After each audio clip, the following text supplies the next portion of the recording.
Assalamualaikum warahmatullahi wabarakatuh. Gimana kabarnya hari ini?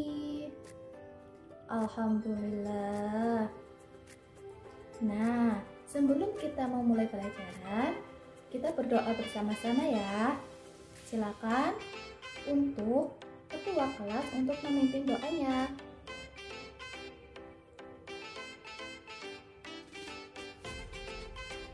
Amin.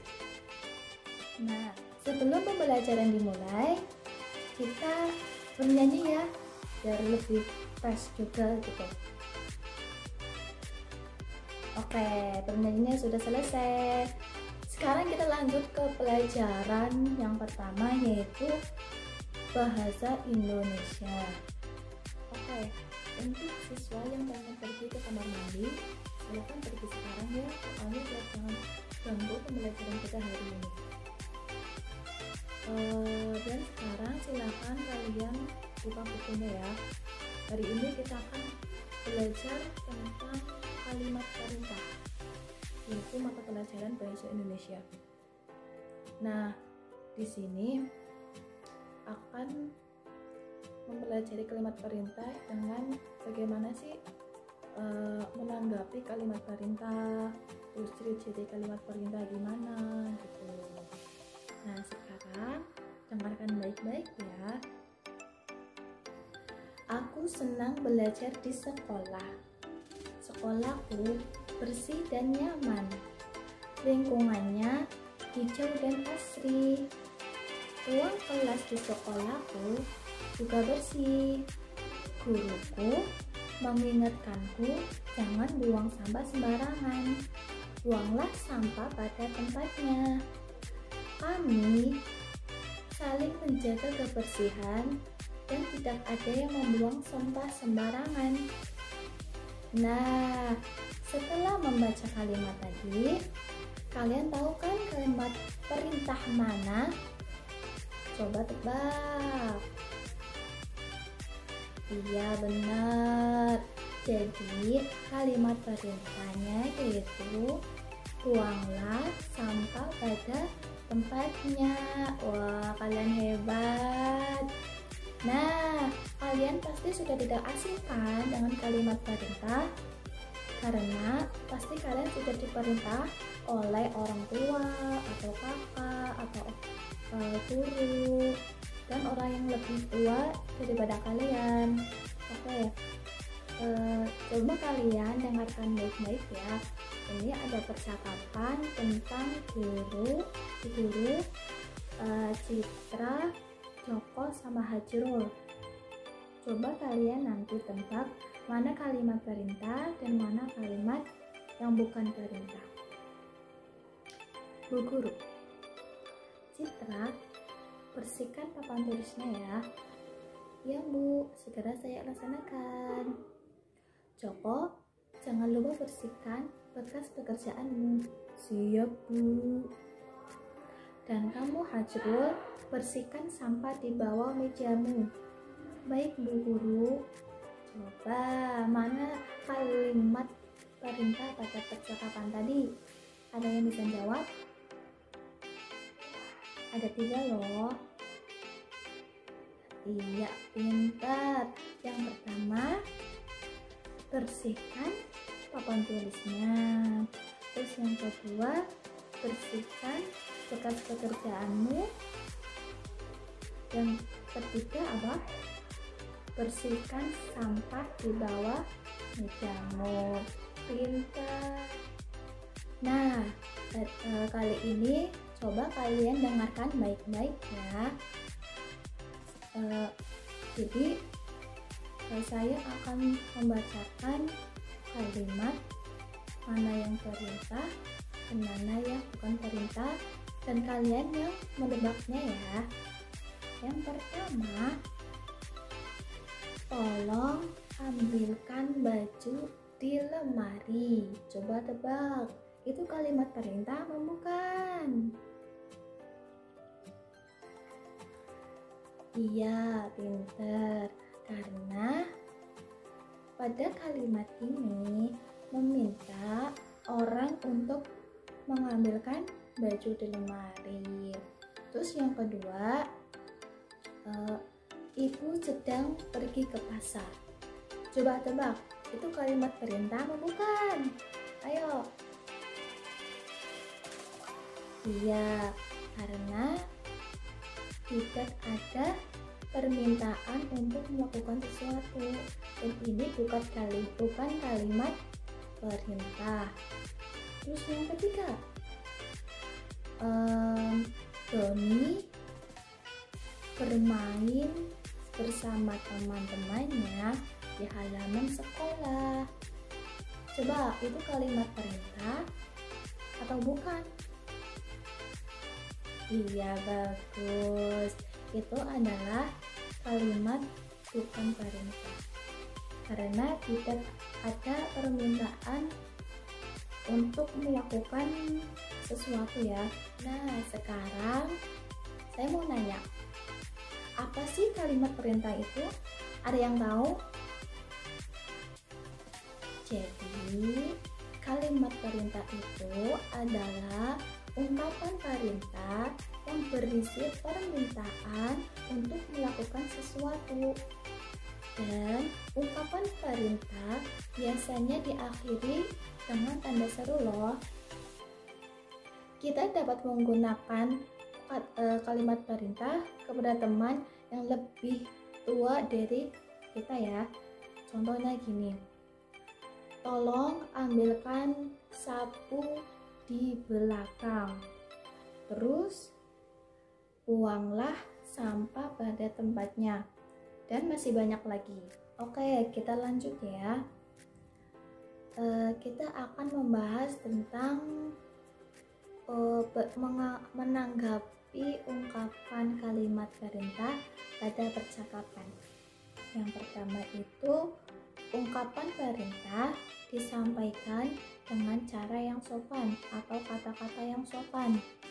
Terus yang kedua, contohnya itu kayak tolong, terus silahkan, terus ada kata lahnya juga, dan lain sebagainya. Kedua, jika kalian mau menggunakan ungkapan perintah pada poster, hal pertama yang harus dilakukan yaitu yang pertama, ungkapan perintah itu harus disampaikan secara lisan atau tertulis. Yang kedua, ungkapan perintah dalam bentuk tertulis dapat kamu temui pada poster kan? Poster itu apa sih?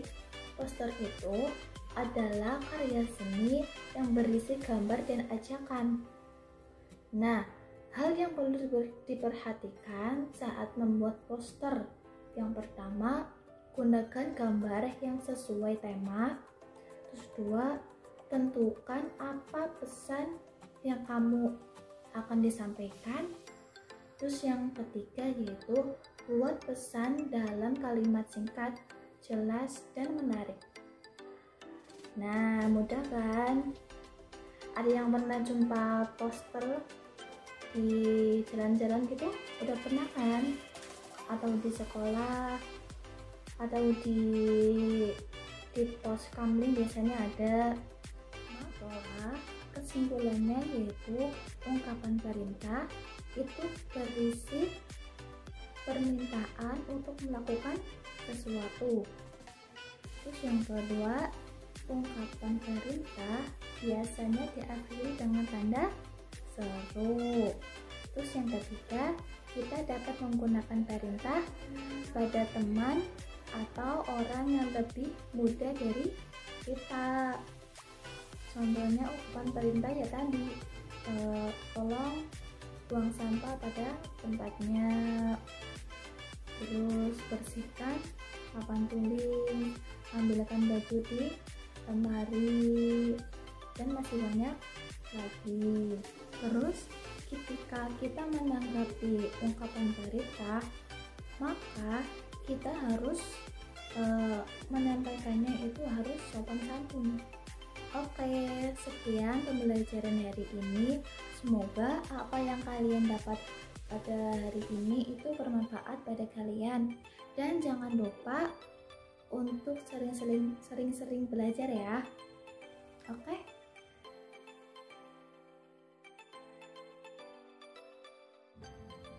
Oke, kita lanjut pembelajaran yang kedua ya, yaitu matematika. Kalian nanti akan mempelajari tentang pola bangun datar dan pola pengubinan. Nah, sebelum kita ke materi, saya akan menanyakan sesuatu hal tentang bangun datar. Coba sebutkan bangun datar yang ada di sekitar kita. Nah, itu kan banyak kan? Coba sebutkan apa saja. Iya, pintar. Yaitu yang pertama segitiga. Ciri-cirinya contohnya seperti apa? Contohnya itu ada penggaris segitiga, terus ada rambu-rambu lalu lintas dan lain sebagainya. Terus bangun datar yang kedua apa contohnya? Iya, persegi. Contohnya yaitu bingkai, buku. Nah, terus bangun datar yang ketiga apa itu, Pak? Ya, yaitu lingkaran. Lingkaran itu contohnya yang apa?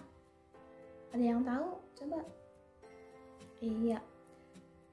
Dan contoh dari lingkarannya itu uang koin. Terus apa lagi?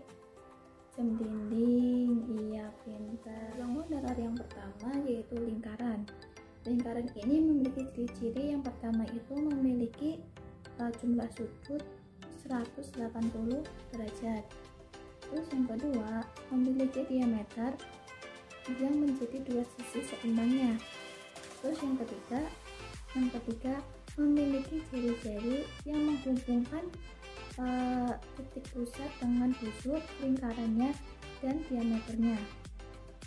Terus untuk bangun datar yang segitiga, ciri-cirinya itu yang pertama itu kan ada macam segitiga ya. Ini kita akan belajar tiga siku-siku itu memiliki tiga sisi, tapi yang satu sisinya itu satu sudutnya memiliki 90 derajat. Nah, untuk segitiga sama kaki itu memiliki tiga sisi, panjang yang sama dan sudut yang sama tentunya, yaitu 60 derajat. Terus segitiga sama sisi itu memiliki tiga sisi juga, tapi dua sisinya itu panjangnya sama. Terus kita lanjut ke ciri-ciri bangun datar persegi. Yang pertama memiliki 4 sisi yang sama panjang, memiliki 4 sudut besarnya itu 90 derajat, terus memiliki 4 sumbu simetri putar dan lipat. Terus kelima ya, bangun datar trapesium. Ciri-cirinya seperti ini. Yang pertama memiliki 4 sisi yang sejajar. Terus yang kedua memiliki 4 sudut yang jumlahnya itu dua sudut yang berdekatan adalah 180 derajat, memiliki 2 garis diagonal. Ciri bangun datar yang keenam yaitu belah ketupat. Nah, belah ketupat ini yaitu cirinya memiliki 4 sisi sama panjang, di mana sisi yang berlawanan itu sejajar. Terus garis diagonalnya itu membelah ketupat dengan sudut itu 90 derajat. Terus memiliki 2 sudut yang berdekatan yaitu 180 derajat. Terus memiliki 2 sumbu simetri lipat dan putar.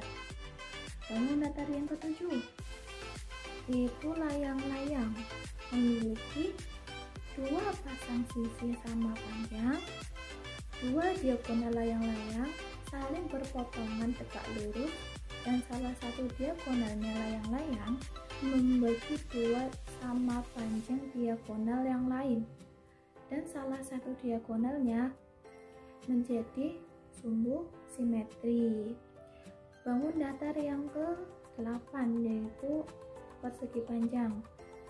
Ciri-cirinya memiliki 4 sisi terus memiliki 4 sudut yang sama sama besar, yaitu 90 derajat, terus memiliki 2 sumbu simetri, lipat dan putar, dan yang terakhir itu memiliki 2 diagonal. Bangun datar yang ke-9 yaitu segi 5. Segi 5 itu memiliki ciri-ciri 5 sisi yang sama panjang, memiliki 5 sudut yang sama, memiliki 5 sumbu simetri, dan jumlah sudut dalam pentagon 540 derajat. Ciri-ciri contoh bangun datar yang ke-10 yaitu segi 6. Ciri-cirinya yaitu memiliki 6 sisi yang sama panjang, memiliki 6 sudut yang sama besar, dan memiliki sumbu simetri. Oke, ada yang tahu apa itu pola pengubinan? Iya, pola pengubinan yaitu beberapa bangun datar yang disusun secara berurutan. Contohnya, terdiri dari 2 atau 3 bangun datar. Pola pengubinan dalam penyusunan bangun datar itu tidak ada celah dan tidak saling tinggi. Contohnya lantai, coba sekarang kalian lihat lantai. Nah, itu kan tidak saling tindih kan? Terus pola pengubinan ini bisa dengan 1 bangun datar atau 2 bangun datar, bahkan 3 bangun datar atau lebih. Mempelajari 1 pola pengubinan dengan bangun datar bentuk satuan dulu ya. Contohnya seperti ini.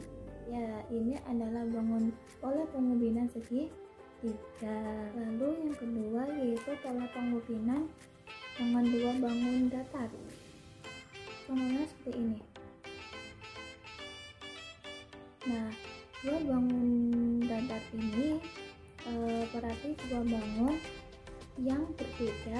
Nah, bagaimana pembelajaran hari ini tentang pola pengubinan dan bangun datar? Seru nggak? Semangat terus ya anak-anak. Cukup sekian.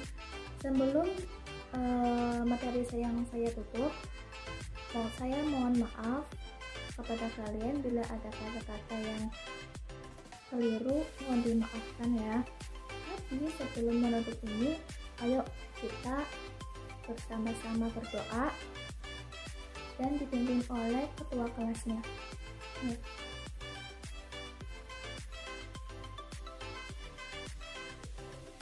Assalamualaikum warahmatullahi wabarakatuh. Sampai jumpa besok.